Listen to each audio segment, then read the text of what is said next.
जैसा कि इससे हम पहले वाली सीरीज में अगर तंत्र स्टार्ट किए थे, तो हमारा ये टारगेट था प्रीवियस ईयर का क्वेश्चन सॉल्व करेंगे 5 सालों का, वो भी सिलेबस के अकॉर्डिंग। तो हम लोगों ने सिलेबस 2 पार्ट्स में था, part a part b, 50-50 number का। पार्ट ए अगर तंत्र स्टार्ट किए थे तो उसमें प्रीवियस ईयर का क्वेश्चन हम लोगों ने देखा था कि कौन सा क्वेश्चन प्रीवियस ईयर में है। तो उसमें एक क्वेश्चन अपना ये था, विष और अगर तंत्र की व्युत्पत्ति परिभाषा, और दूसरा क्वेश्चन अपना ये था विष का गुण, विष की गति, विष संकट और शंका विष। आज मैंने उन क्वेश्चनों को एक साथ कर दिया है, तो जिससे आपको ढूंढने में दिक्कत ना हो। 7 क्वेश्चन आज तक पूछे गए हैं प्रीवियस 5 सालों में।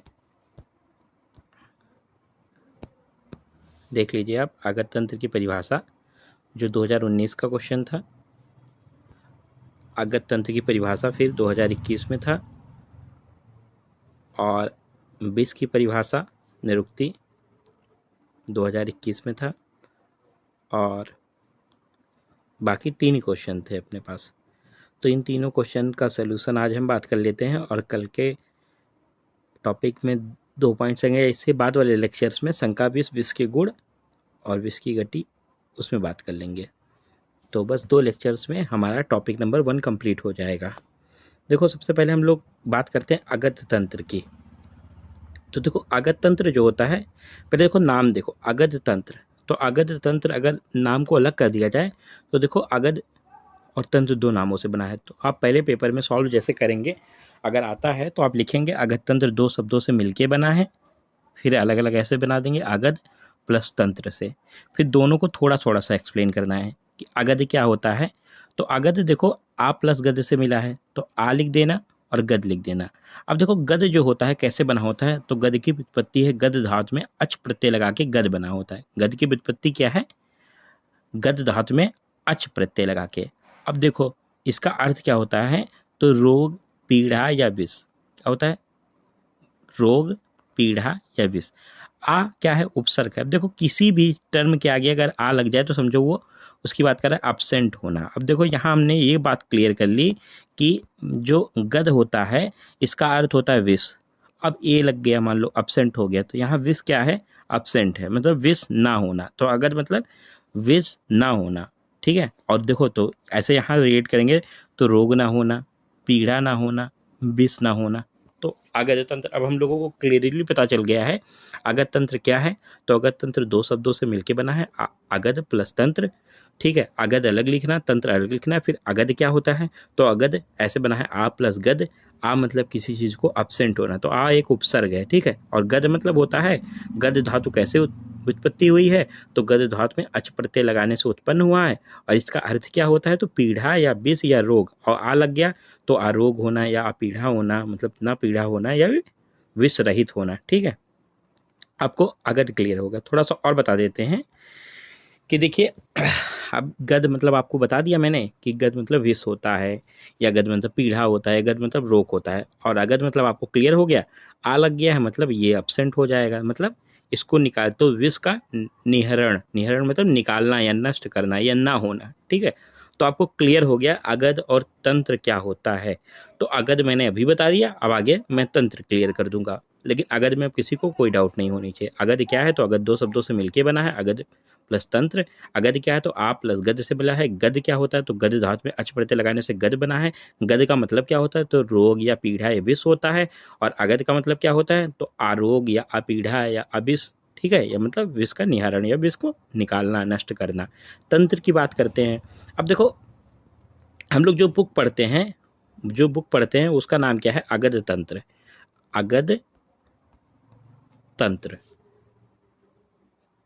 अगध तंत्र। तो तंत्र मतलब एक किताब या बुक, ठीक है। और अगध, तो हम समझ गए कि विष रहित, और तंत्र मतलब ऐसा कोई तंत्र। तो त्रियते शरीर अनिर्णित तंत्रम, जिनको श्लोक याद हो जाए वो श्लोक याद करेंगे, त्रियते शरीर अनिर्णित तंत्रम, ठीक है। तो देखो, तंत्र जो शरीर की रक्षा की जाए उसे तंत्र कहते हैं, जिससे शरीर की रक्षा की जाए। अब मान लो अगध, अगध तो विष से शरीर की रक्षा की जाए, ठीक है। यहाँ ये समझ सकते हैं हम, आगत तंत्र क्या है, तो विष से शरीर के रक्षा की जाए।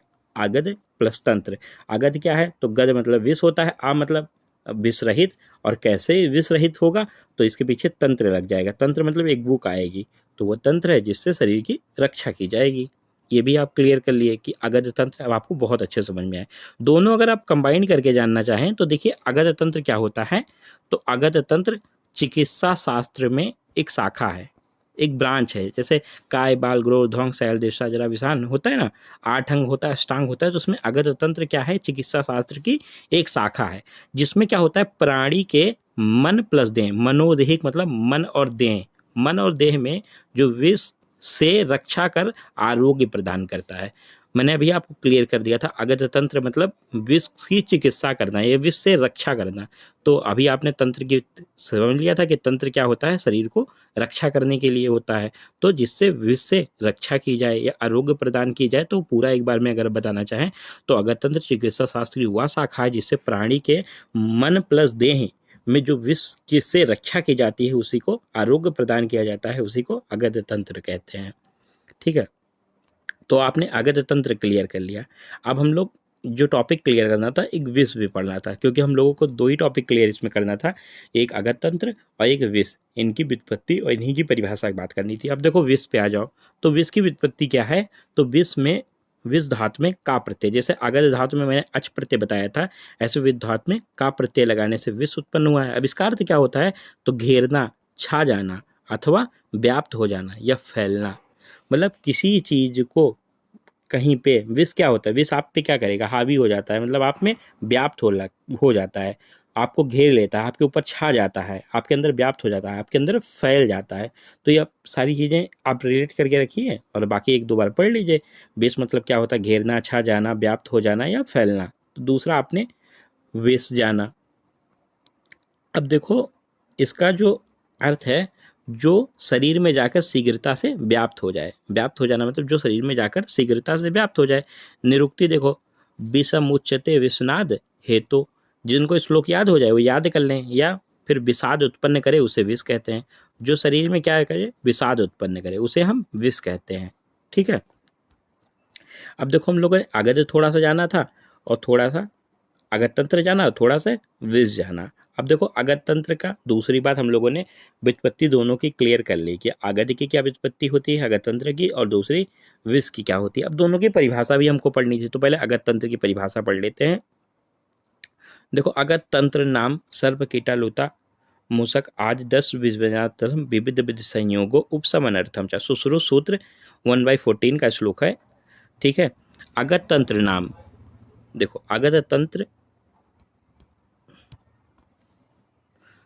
हिंदी देखो, आगत तंत्र नाम मतलब आगत तंत्र आयुर्वेद की वह शाखा है। आगत तंत्र आयुर्वेद की कौन सी शाखा है, जिसमें सर्प, कीटा मतलब कीड़े, लूता मतलब मकड़ी, मूषक चूहा आदि के काटने से, ये जानवर जब आपको काटेंगे तो इनसे जो लक्षण उत्पन्न होते हैं उनको पहचानना।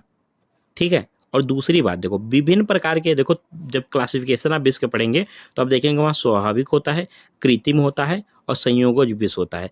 तो इनसे भी उत्पन्न जो विकार होते हैं उनको, उनके प्रशमन की विवेचना करना, मतलब उनको शांत करने की, उनके उपशमन की विवेचना करना, उसी को आगत तंत्र कहते हैं। ठीक है, तो आगत तंत्र क्या हुआ, तो देखो आप समझ गए श्लोक से, आगत तंत्र नाम मतलब आगत तंत्र उस शास्त्र को कहेंगे, उस शाखा को कहेंगे, सर्प कीट लूता मूषक आदि, सर्प के, कीटा के, लूता के, मूषक के आदि के दष्ट मतलब उनके काटने से, और विष व्यंजनार्थम, और देखो विविध विधि संयोगो उपशमनार्थम, तो विभिन्न प्रकार की विधियां होती हैं, उनके द्वारा संयोग, उनके निदान, उनके उपशमन, उनकी चिकित्सा ही आगत तंत्र कहलाती है। तो आप अगर श्लोक याद कर लेते हो तो आपको हिंदी अपने आप से याद हो जाएगी, और अगर आप हिंदी याद करते हैं तो हिंदी याद कर लीजिएगा।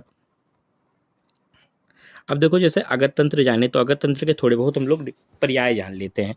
आगत तंत्र को और आचार्यों ने क्या कहा है, तो देखो चरक ने कहा है विषगर वैरोधिक प्रशमन, सुश्रुत ने कहा है आगत तंत्र, वाग्भट ने कहा है दृष्टा चिकित्सा, हारिद ने कहा है विष तंत्र, कौटिल्य अर्थशास्त्र या अमर कोश ने कहा है जांगुली।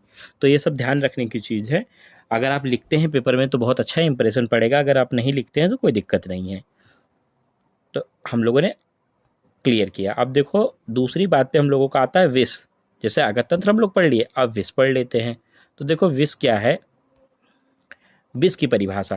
देखो जो द्रव्य, अब विष मतलब अभी आप समझ गए आपके शरीर में क्या करेगा। तो देखो आपके प्राणी मतलब प्राणियों के मन प्लस देह, मन और देह के संपर्क में आएगा विष। आपके जो मान लो संपर्क में आया या शरीर में प्रवेश कर गया तो शरीर में क्या उत्पन्न करेगा, विषाद उत्पन्न करेगा, आपके प्राणों को हर लेगा। विषाद उत्पन्न करेगा, आपके प्राणों को हर लेगा, वही विष कहलाता है।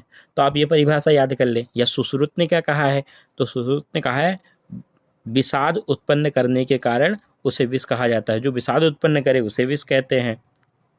कोई भी आप एक याद कर लें, सारे याद करने की कोई नीड नहीं है।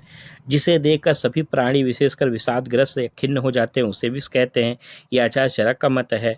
तो देखो एक श्लोक है इसमें, अगर आप श्लोक याद कर लें तो सबसे अच्छी बात है। देहि प्रवेश्य यद्रव्यम दूषित्वा रसादिकान स्वस्थतम प्राणहरम चा तथा द्रव्यम विषमुच्यते। देहि प्रवेश्य मतलब देहि में प्रवेश कर, ठीक है, देहि में वह द्रव्य जो देहि में प्रवेश कर। और देखो रसादिकान दूषित हुआ, दूषित करते हैं रसादि धातुओं को, रसादि धातुओं को दूषित कर। फिर देखो स्वस्थतम प्राणहरम चा, स्वस्थ व्यक्ति के प्राण को हर लेते हैं, स्वस्थ व्यक्ति के प्राण को हरने वाला। तथा द्रव्यम विषमुच्यते, तो इसको हम विष कहते हैं। क्या कहते हैं, विष कहते हैं। तो या एक लाइन में कहो तो स्वस्थ व्यक्ति के प्राणों को हरने वाला क्या कहलाता है, विष कहलाता है। तो हमने आपको विष की परिभाषा एक श्लोक के फॉर्म में बताई, आचार्य चरक का मत बताया, आचार्य सुश्रुत का मत बताया, एक नॉर्मल परिभाषा बताई, आपको जो समझ में आए कोई एक, क्योंकि क्वेश्चन जो है 2 नंबर का आना है तो आपको 5-6 पेज नहीं पढ़ने की जरूरत है। जैसे हम लोगों ने वहाँ पर यह पढ़ा था कि विभिन्न आचार्यों का मत, ऐसे यहाँ पढ़ लेते हैं विष का क्या है। तो अमर कोश ने इसको श्वेद बोला है या गरल बोला है, और रस तरंगणी ने सेम श्वेद भी बोला है, गरल भी बोला है, और एक नई पर्याय दिया है कालकूट, ठीक है। तो हम लोगों ने टॉपिक का पॉइंट नंबर जो 1 था वो हम लोगों ने कवर किया, और 2 लेक्चर में हम लोग ख़त्म कर लेंगे। क्वेश्चन सॉल्व सीरीज चला रहे हैं। क्वेश्चन में हम लोगों को क्या लिखना है, तो क्वेश्चन हम लोगों का था कि विष प्लस अगत तंत्र,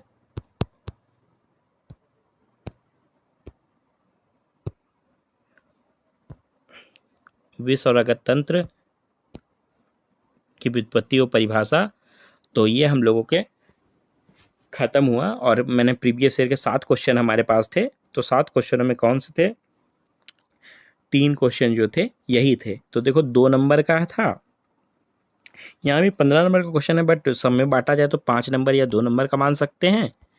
और ये भी 15 नंबर का क्वेश्चन था, 2 नंबर या 5 नंबर बांट सकते। तो देखो हम लोग पढ़ रहे हैं पेपर के अकॉर्डिंग, तो हम लोग पेपर में कितना लिखना है उस अकॉर्डिंग देखे हैं। तो क्या लिखना है आप समझ गए हैं। एक बार और अगर समझ में आ गया हो तो ठीक है, रिप्ले करके आप देखेंगे क्लियर हो जाएगी। दोबारा वाले में मैं शंका विष, विष के गुण, विष की गति और विष संकट क्लियर कर दे रहे हैं। बस आपका सिलेबस का पॉइंट नंबर 1 जो था वो ख़त्म हो गया। ऐसे 12 पॉइंट्स हैं, तो हम लोग ऐसे 12 पॉइंट कवर कर लेंगे प्रीवियस ईयर के अकॉर्डिंग।